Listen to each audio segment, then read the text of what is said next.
السلام علیکم ورحمۃ اللہ وبرکاتہ نحمده ونصلی علی رسولہ الکریم اما بعد۔ آج کا سبق سن لیجئے۔ آج کے سبق کی سرخی ہے اپنی اولاد کے ساتھ اچھا سلوک کیجئے، پارٹ نمبر 24۔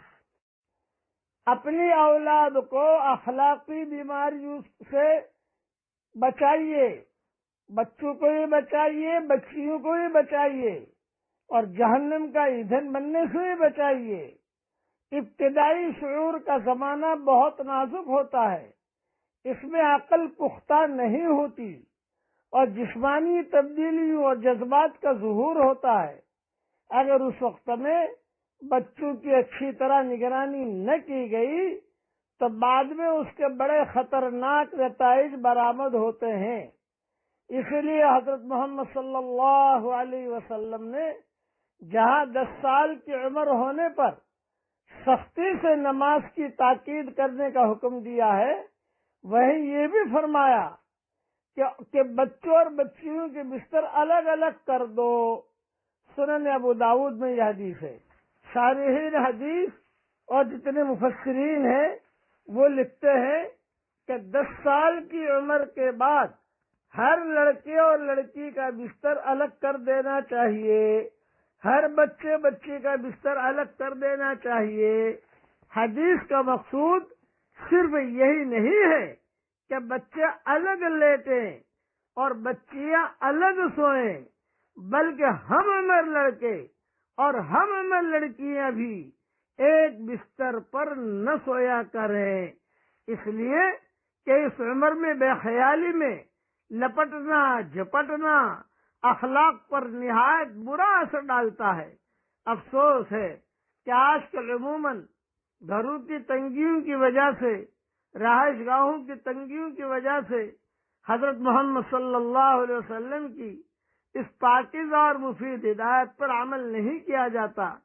پھر بھی حتی الامکان اس پر عمل کرنے کی کوشش کرنی چاہیے۔ کم از کم ہر بچے کا لحاف اور چادر تو یقیناً الگ ہونا چاہیے، اور باشعور بچے بچیاں ایک لحاف میں ہرگز نہ سویا کریں۔ یہ اخلاقی بیماریوں سے بھی اپنی اولاد کو بچانے کی بہت ضرورت ہے۔ ماں باپ بیڈ روم میں آرام کر رہے ہیں، کبھی کبھی رات کو 1 بجے، 1:30 بجے، 2 بجے اچانک لڑکیوں کے کمرے میں چلے جاؤ، بچیاں کیا کر رہی ہیں، لڑکے کیا کر رہے ہیں، چھوٹے بچے کیا کر رہے ہیں، اچانک چلے جاؤ۔ سلف صالحین کا معمول تھا کہ وہ اپنے بچوں کو اپنے ساتھ سلاتے تھے۔ بہت بڑا ہال ہوتا تھا، اس میں کئی جو ہے بستر ہوتے تھے، اور اپنے جو چھوٹے چھوٹے بچے ہوتے تھے ان کو اپنے ساتھ سلاتے تھے، جب تک کہ مکمل طریقے پر باشعور نہ ہو جائیں، تاکہ وہ دیکھتے رہتے تھے کہ کہیں کوئی غلط حرکت تو نہیں کر رہا۔ اور جہاں اپنی ضرورت ہوتی ہے میاں بیوی کی، وہ کسی وقت میں تنہائی میں وہ پوری کر لیتے تھے۔ لیکن یہ کہ اس زمانے کا یہ ماحول تھا۔ اب یہ ماحول بدل گیا، فلڈ بن گئے، اب پرانے زمانے کے مکانات بھی ختم ہو گئے، وہ ساری چیزیں ہوں گی۔ چلو الگ الگ بیڈ روم ہے، کم سے کم چکر لگا لے، ماں چکر لگا لے کہ میری بیٹی کیا کر رہی ہے، میرا بیٹا کیا کر رہا ہے، آپ کو دیکھے گا۔ اچھا، جو آپ نے موبائل کو دے رکھے ہیں، ایک خاص نصیحت کرتا ہوں، جو آپ نے موبائل، ایک تو موبائل دو مت، لیکن آپ نے دیے ہیں کوئی ضرورت کی وجہ سے، وہ موبائل رات کے وقت میں اپنے پاس لے کر رکھ لو۔ بیٹا صبح ملے گا، ابھی نہیں، ہم صبح دیں گے جب ضرورت ہوگی آپ کی۔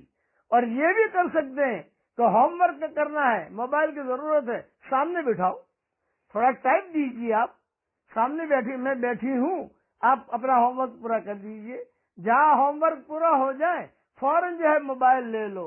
موبائل جو ہے یہ آج کا دجال ہے، وہ بڑا دجال جو آئے گا وہ تو بعد میں ہوگا۔ عربوں میں جوال کو دجال، موبائل کو جوال کہتے ہیں۔